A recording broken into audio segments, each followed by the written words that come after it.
अस्सलामुअलैकुम dear students. तो कैसे हैं आप सब? क्या आपने कभी सोचा है कि एक ही जैसे आंसर्स होने के बावजूद कुछ स्टूडेंट को फुल मार्क्स मिलते हैं और कुछ स्टूडेंट्स को कम मार्क्स मिलते हैं? तो क्या वाकई एग्जामिनर हर आंसर को पूरी तवज्जो के साथ पढ़ता है या फिर वो सिर्फ पेपर प्रेजेंटेशन देखकर नंबर दे देता है? अगर आप चाहते हैं कि आपके भी नंबर एग्जाम में ज्यादा आए, तो आज मैं आपको वो राज बताऊंगी जो सिर्फ एग्जामिनर जानते हैं। तो ये वीडियो एंड तक देखें, क्योंकि आखिर में मैं आपको एक गोल्डन टिप दूंगी जो कि आपके आंसर राइटिंग को नेक्स्ट लेवल पर ले जाएगी। एग्जामिनर आंसर शीट को कैसे देखता है? देखिए, जब एग्जामिनर के पास सैकड़ों कॉपियां चेक करने के लिए आती हैं, तो वो सबसे पहले आंसर शीट का ओवरव्यू लेता है। वो ये नहीं देखता कि आपने कितनी मेहनत की है, आप कितनी रातों को जाग जाग कर पढ़े हैं, आपने पूरा साल पढ़ा है या फिर आप पेपर के एंड में पढ़ने बैठे हैं। बल्कि वो ये देखता है कि आपने जवाब को कैसे प्रेजेंट किया है, कैसे पेश किया है। देखें, अगर आपका आंसर साफ सुथरा है, ठीक है, बिल्कुल नीट एंड क्लीन आपने आंसर लिखा है, ठीक है, तो फिर एग्जामिनर जो है वो बहुत ज्यादा खुश हो जाता है और उसको चेक करने में भी आसानी होती है। तो फिर तो वो आपको बहुत अच्छे नंबर दे देता है। लेकिन अगर आपकी हैंड राइटिंग खराब है, अल्फाज उलझे हुए हैं, आपने बहुत ज्यादा गंदगी मचाई हुई है, बहुत ज्यादा काटा पीटी की हुई है, तो फिर एग्जामिनर आपके आंसर को देखकर इरिटेट हो जाता है और फिर इसका असर आपके मार्क्स पर भी पड़ता है और वो आपके नंबर्स को कट कर देता है। चाहे आपने सही लिखा हो या फिर ना लिखा हो, अगर आपने अपने आंसर के अंदर गंदगी मचाई है, तो एग्जामिनर लाजमी ही आपके नंबर को कट कर देगा। चलें, अब मैं आपको वो 3 बड़ी मिस्टेक्स बताती हूँ जो कि अक्सर स्टूडेंट्स करते हैं और जिनकी वजह से उनके नंबर्स कम हो जाते हैं।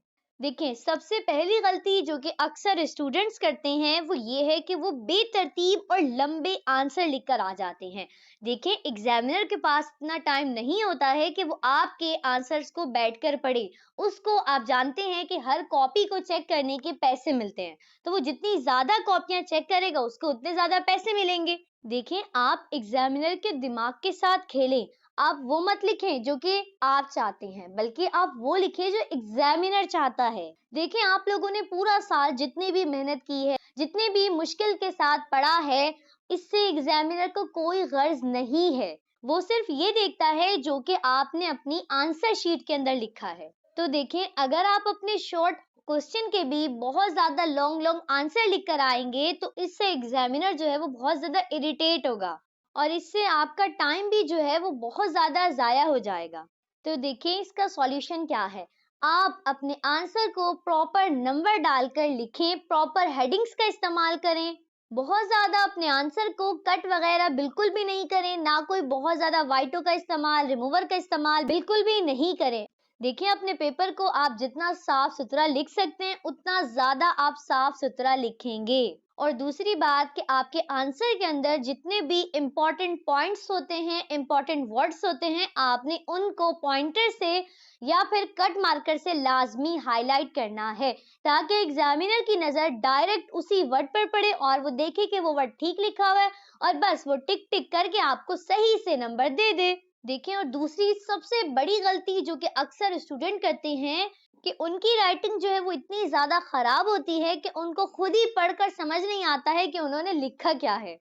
देखिए, दूसरी सबसे बड़ी गलती जो है जो कि अक्सर स्टूडेंट करते हैं वो है टाइम मैनेजमेंट। देखिए, टाइम मैनेजमेंट बहुत ज्यादा जरूरी है, क्योंकि अक्सर स्टूडेंट को पूरा पेपर आता है, लेकिन क्योंकि उनकी जो टाइम मैनेजमेंट है वो नहीं हुई हुई होती, इस वजह से उनका कितना सारा पेपर तो यूं ही रह जाता है और फिर आखिर में वो परेशान हो जाते हैं कि हमने तो ये छोड़ दिया, हमने ये छोड़ दिया, हमारा ये नहीं हुआ, ये रह गया, हमने पेपर पढ़ा नहीं। देखिए एग्जाम के अंदर आपने वॉच लाजमी लेकर जानी है। इस चीज पे डिपेंड नहीं करना कि आप मिस से पूछ लेंगे या सर से पूछ लेंगे कि टाइम क्या हो रहा है, या अपने बराबर बैठे हुए किसी बच्चे से पूछ लेंगे कि भाई टाइम बता दो। नहीं, आपके पास अपनी वॉच होनी चाहिए। और आप जब घर पर ही होंगे तो आप देख कर जाएंगे कि कैसे कितने मिनट के अंदर आपने कितने शॉर्ट करने हैं, लॉन्ग आपके कितने मिनट के अंदर होने चाहिए, और एमसीक्यूज वगैरह आपके कितने मिनट के अंदर होने चाहिए। तो ये आप पहले से ही, जब आप एग्जाम देने जा रहे होंगे उससे पहले ही अपने घर से इस चीज को डिसाइड करके जाएंगे। और खास तौर पर तो उर्दू का और इंग्लिश का पेपर जो है वो बहुत ज्यादा लेंदी होता है कि उसमें तो बिल्कुल भी बच्चों की टाइम मैनेजमेंट बिल्कुल भी नहीं हो पाती है। तो देखें, आप पहले से ही जब नॉर्मल अपने सेंटर में, अपने घर में, कॉलेज में या स्कूल में जब भी टेस्ट दे रहे हो तो देख कर दें, टाइम मैनेजमेंट को देखें कि अगर ये एक शॉर्ट है तो इसको इतने मिनट में होना चाहिए, और अगर ये एक लॉन्ग है तो इसको इतने मिनट में मैं जल्दी से कंप्लीट कर लूंगा। अगर आप टाइम मैनेजमेंट का ध्यान पहले से ही टेस्ट के अंदर ही नहीं रखेंगे तो कभी भी आप पेपर के अंदर बैठकर अपने टाइम को मैनेज नहीं कर पाएंगे। तीसरी सबसे बड़ी गलती जो कि अक्सर स्टूडेंट करते हैं वो ये है कि मैसी हैंड राइटिंग और ओवर राइटिंग। देखें, अक्सर स्टूडेंट की राइटिंग तो इतनी ज्यादा खराब होती है कि लिखने के बाद उनको खुद समझ नहीं आता कि उन्होंने क्या लिखा है। तो देखिए, जब आपको अपनी राइटिंग का खुद समझ नहीं आ रहा है कि आपने क्या लिखा है तो फिर एग्जामिनर कैसे समझेगा। देखिए, आपकी राइटिंग जो है वो एग्जामिनर फ्रेंडली होनी चाहिए।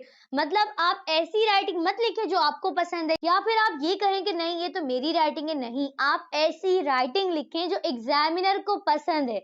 ना तो आपकी राइटिंग बहुत बड़ी हो ना बहुत ज्यादा छोटी हो, एक बहुत नॉर्मल आपकी राइटिंग होनी चाहिए। जितना ज्यादा साफ सुथरा आप लिखेंगे आपको उतने ज्यादा अच्छे नंबर मिलेंगे। और मैं तो कहती हूँ कि आपको जो नंबर मिलते हैं ना, तो आधे नंबर तो उसमें प्रेजेंटेशन के ही होते हैं। देखें, क्योंकि आप खुद जानते हैं ना एग्जामिनर के पास टाइम नहीं होता इतना ज्यादा, तो जाहिर बात है वो बस देखेगा, वो एक नजर में ही आपके पूरे के पूरे पेपर को देख के बता देता है कि ये जो बच्चा है वो कैसा है।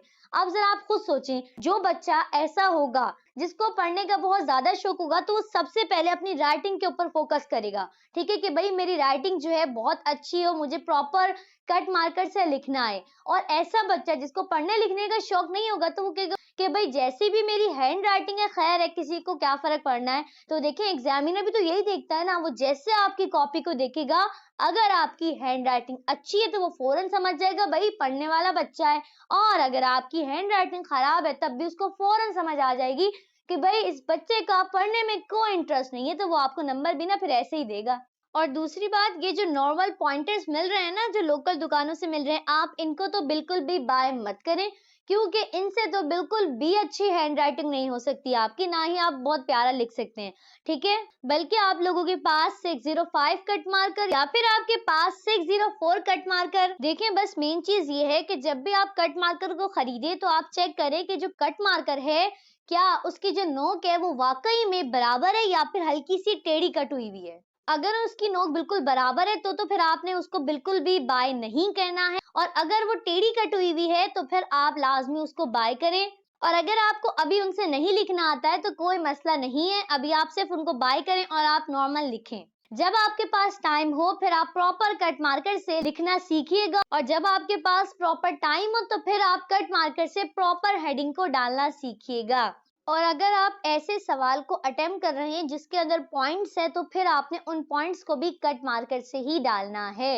मतलब जितना आप अपने पेपर को एनहेंस कर सकते हैं ना, उतना ही आपने अपने पेपर को एनहेंस करना है। मतलब ना, बस आपका पेपर ऐसा हो कि चेकर का आपके पेपर को देखते सारी ना उसका दिल खुश हो जाए और बस फिर वो आपको बहुत अच्छे नंबर दे दे। और आखिरी बात, जब आपका पेपर हो जाए तो फिर आपने क्या करना है, अपने पेपर को एग्जामिनर की नजर से देखना है।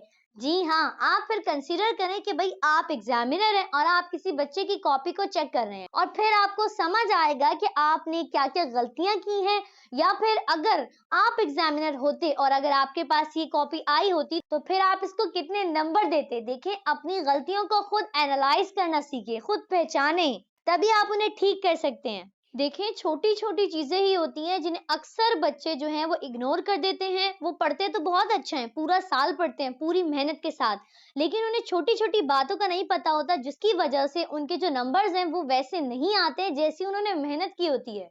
देखिए, आप अपनी गलतियों को पहचानें और उन्हें ठीक करेंगे, तभी तो आपके नंबर जो हैं वो बहुत ज़्यादा इंक्रीज़ हो सकते हैं।